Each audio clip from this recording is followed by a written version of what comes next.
কেটে গেল। এখন আমি মায়ের সামনে কিভাবে যাব? মা তো খুব বকা দিবে।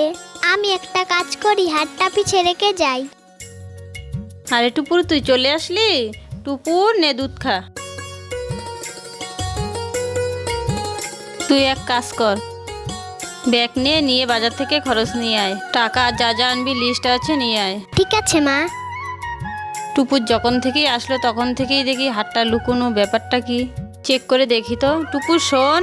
কি মা? টুপুর হাতটা দেখা তো দেখি কি হয়েছে। না মা, কিচ্ছু হয়নি। দেখি টুপুর হাতটা দেখি। কিচ্ছু হয়নি মা। তুই বলিসনি কেন হাত কেটেছিস? দাঁড়া আমি আসতেছি। মা বাবাকে ভয় করতে নেই, মা বাবা সন্তানদের মঙ্গল চায়। ব্যথা পেলে মা বাবাকে বলতে হয়। তোমাদের মাও কি আমার মায়ের মতো ভালোবাসে? তাহলে কমেন্টে মা লেখো। আমাদের চ্যানেলের ভিডিওগুলো যদি আপনাদের ভালো লাগে অবশ্যই একটি করে শেয়ার ও লাইক করতে ভুলবেন না।